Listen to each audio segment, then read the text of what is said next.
दिनों में जो सरकार का रवैया रहा, लाखों करोड़ों नौजवानों के सपनों को बर्बाद करने का काम ये सरकार कर रही है। शिक्षा मंत्री का इस्तीफा होना चाहिए। बच्चों पे एफआईआर की है, उस एफआईआर को विड्रॉ करना चाहिए। सैकड़ों बच्चे अस्पताल में हैं, आज उनके हाथ पैर टूटे हुए हैं, एक दो बच्चे वेंटिलेटर पे हैं। इतनी बर्बरतापूर्ण पर आंसू की आवाज़ को दबाने का काम सरकार कर रही है। ये आज से पहले नहीं हुआ। पहले नेता प्रतिपक्ष होते थे, संवाद होता था, चर्चा होती थी, लेकिन उठाना, घसीटना, बसों में डालना, थाने में बंद कर देना, घंटों में बंद रखना, ये जो रवैया सरकार का है, इसका जवाब जनता देगी उनको। धरना देना, भूख हड़ताल करना, मांगों को रखना, ये संविधान ने हमको अधिकार दिया है, इसको छीनने का काम आप करेंगे। देश के नौजवानों का विश्वास अगर हमारी व्यवस्था से उठ जाएगा तो देश के लिए बड़ा संकट पैदा होगा। ये बीजेपी वाले इस बात को समझ नहीं रहे। पिछले 2 दिनों में जो सरकार का रवैया रहा, लाखों करोड़ों नौजवानों के सपनों को बर्बाद करने का काम ये सरकार कर रही है। और जिस घमंड और आक्रमण की राजनीति का परिचय दिया जा रहा है, बड़ा दुर्भाग्यपूर्ण है।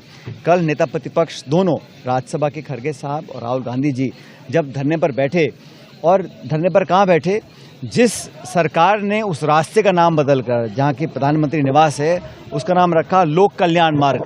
लोक कल्याण क्या है?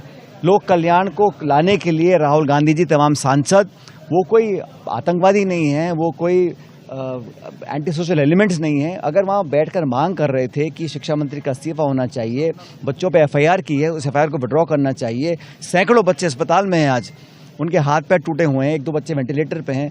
इतनी बर्बरतापूर्ण पर आंसू गैस के गोले दागे जा रहे हैं, लाठीचार्ज हो रहा है, उनको पीटा जा रहा है, एफआईआर दर्ज की जा रही है। इसको देखकर कौन इंसान घर बैठ सकता है? तो हमने कहा कि इस पर न्याय मिलना चाहिए, शिक्षा मंत्री का इस्तीफा हो। जितने बच्चे जिन्होंने अपनी आत्महत्या की है, उनके परिवार को ढांढस बनाना चाहिए। भविष्य के लिए सरकार क्या खाका तैयार करेगी? जो व्यवस्था है पूरी चरमरा गई है देश में, और बच्चों का जो विश्वास है पूरे हमारे सिस्टम के अंदर, वो कोलैप्स कर रहा है। इसको देखकर भी कुछ नहीं करे। और ऐसी क्या खास बात है, एक मंत्री के विभाग को लेके इतनी जिद है, इतना अड़ियल रवैया देख रहा हूँ मैं, यह अलोकतांत्रिक है। जिस तरह प्रियंका जी को, राहुल जी को घसीटा गया सड़कों के ऊपर, मतलब जो व्यवहार किया पुलिस ने, ये दमन का परिचय है। इसके खिलाफ पूरे देश में आक्रोश है। और ये बात सिर्फ एक पार्टी की नहीं है, पूरे देश के तमाम नौजवान, समूचा विपक्ष चाहता है कि सरकार अपना रवैया छोड़े, जिद छोड़े, ये अहंकार छोड़े और न्याय लोगों को दिलाए। हम युवाओं के लिए संघर्ष कर रहे हैं। आज पूरे देश में हम लोग इस बात को लेकर जाएंगे। और खासकर जो विपक्ष की आवाज़ को दबाने का काम सरकार कर रही है, ये आज से पहले नहीं हुआ।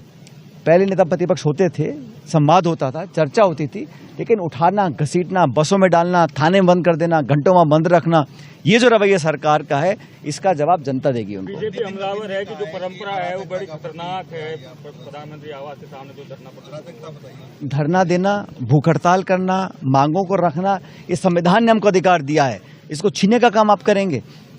आप चाहे जिसको जेल में डाल देते हैं, चाहे किसी पे केस कर देते हैं, सब जवाब देने को आप तैयार नहीं है। अकाउंटेबिलिटी आपकी है नहीं, जवाबदेही आपकी है नहीं।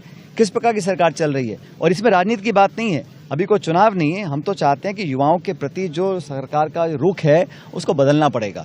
ये 12 साल सत्ता में रहने के बाद उनको लग रहा है कि जनता की कोई अहमियत नहीं है। गरीब हो, नौजवान हो, किसान धरना देने आए दिल्ली के अंदर सैकड़ों की संख्या में, वो परेशान है, नौजवान परेशान है। तो ये बहुत माहौल गलत है। और मुझे लग रहा है कि आज इसमें राजनीति को परे छोड़ दें, तो चाहे किसी जाति बिरादरी का हो, ग्रामीण क्षेत्र का हो, शहरी क्षेत्र का हो, हर नौजवान को लगता है कि उन्हें ठगा जा रहा है। और ये पूरा माफिया जो है, ये ट्यूशन माफिया, ये कोचिंग माफिया, खरबों रुपए देश के लोगों की जेब के जा रहे हैं। और स्कूलों कॉलेजों के अंदर नौकरी नहीं मिल रही है, जो एग्ज़ाम होता है वो लीक होता है, पेपर कैंसिल होता है। तो किसको जाके रोएं? जो बच्चे वहाँ पे आए थे दिल्ली प्रदर्शन करने के लिए, वो क्या जुल्म उन्होंने किया था? उस प्रकार का व्यवहार उनके साथ किया, उनकी बात को सुनने को तैयार नहीं। 30 दिन से बैठे थे वहाँ पे, अब जाके सरकार संसद में चर्चा करने को तैयार हुई है, लेकिन शिक्षा मंत्री का सब जब तक नहीं होगा तब तक हमारी मांग पूरी नहीं होगी। पार्टी भी हमलावर है कांग्रेस के ऊपर, बीजेपी का जो आंदोलन है उसको कमजोर कर रही है कांग्रेस। जो इस दमनकारी सरकार की नीतियों के खिलाफ है, हम सब उसके साथ हैं। इसमें कोई दल, कोई विचारधारा, कोई पार्टी की बात नहीं है।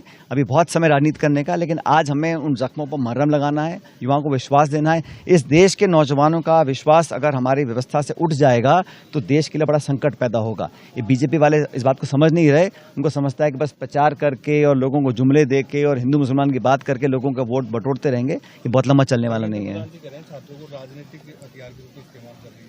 हथियार तो पुलिस के हाथों में भाई, लाठी, आंसू गैस के गोले, आप सबने देखा टेलीविजनों के अंदर क्या हालत कर रखी है।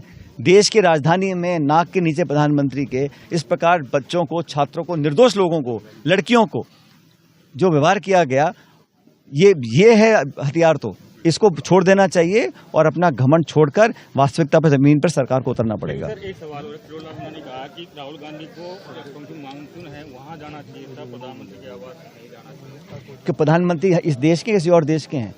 अगर कोई सुन नहीं रहा हमारी बात को, अधिकारी, नेता, तो प्रधानमंत्री भी इस देश में हर चीज़ में तो पहल करते हैं, वो कोई मौका छोड़ते नहीं है। लेकिन इतना बड़ा मुद्दा हुआ, इस पर चुप्पी साध रखी है और अभी भी राहुल गांधी को ब्लेम करे। राहुल गांधी जी ने सिर्फ अपना नैतिक जिम्मेदारी निभाई है। नेता प्रतिपक्ष हैं, हमारे चुने हुए सांसद हैं, हम सबके नेता हैं। अगर विपक्ष की तरफ से अपनी मांग को रखते हैं तो प्रधानमंत्री जी को उस मांग को सुनना चाहिए, उसका पालना करनी चाहिए।